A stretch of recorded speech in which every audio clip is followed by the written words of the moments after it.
50 still wants to use this beat that he got from me a while ago, right?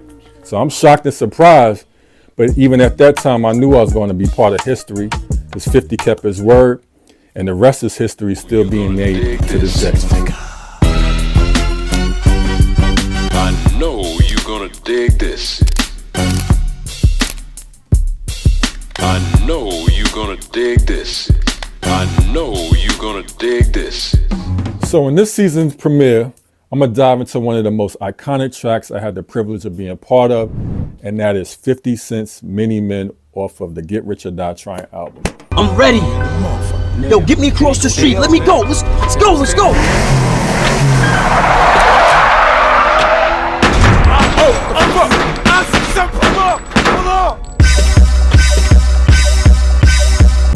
Honestly, I never even expected this song to blow up the way it has. I first crossed paths with 50 around 1997, 98. This was before all of the legendary mixtapes. This was around the time when he was working with the Trackmasters.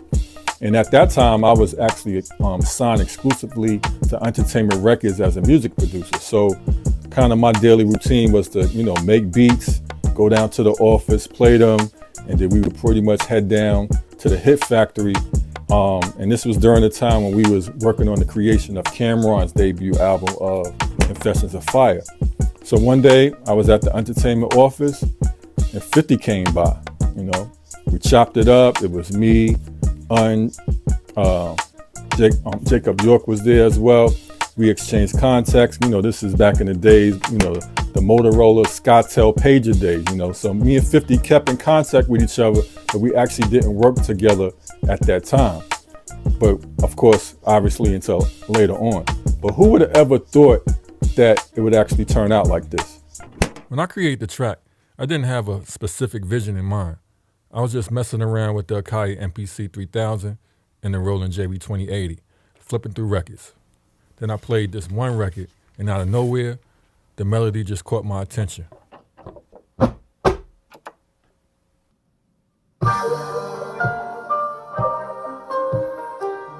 But as always, the tempo was a little off at first. When I hear a sample, I start building the beat in my head before I even touch the equipment. I'm always searching for the part of the sample that could serve as the backbone of the track. For me, it all begins with the melody. The first thing I always used to do is play the record at 45 RPMs to see how it sounds. This would usually bring up the tempo. I sample it and immediately start chopping it up on every quarter note. After that, it's time to find the tempo.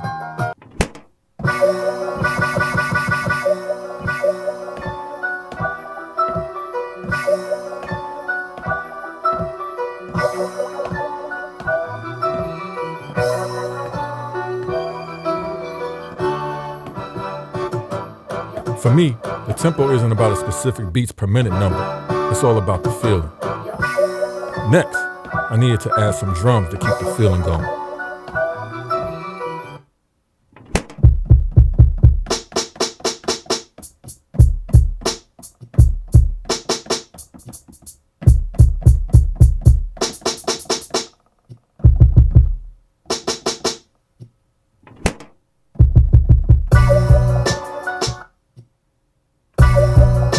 That usually starts with a kick.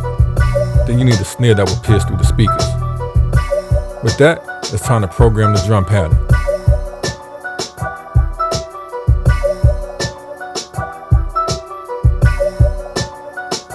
Once the feeling is there, I knew I needed to add something more to enhance and emphasize the importance of the melody.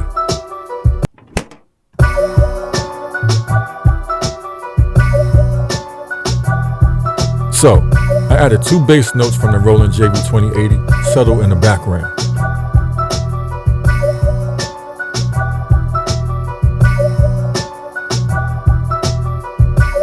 With the main pattern together, I knew I needed a change to create some tension in the track. I knew it wouldn't be a good idea for a rapper to only be rapping to one part. I needed a change, something special.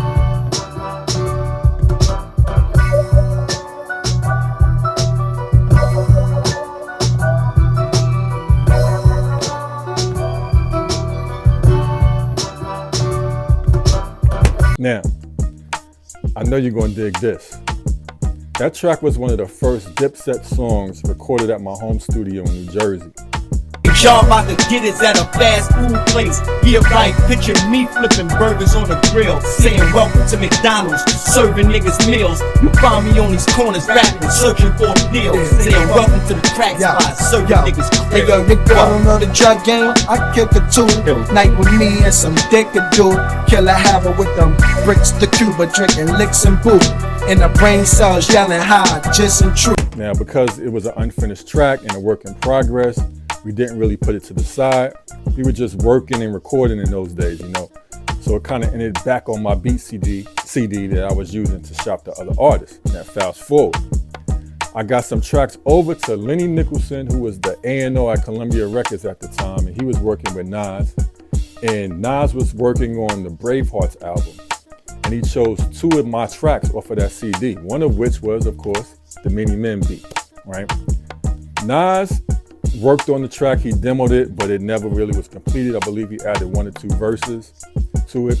But through his relationship with Lenny, 50 Cent was able to get his hands on my beat CD. And we pretty much know what happens next.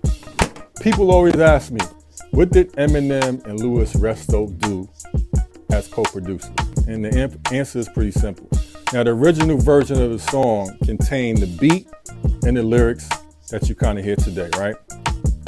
To add drama to the album, on the album version, Eminem and Louis Resto created the production behind the shooting scene that you hear in the introduction of the song, and the guitars added to the outro of the song.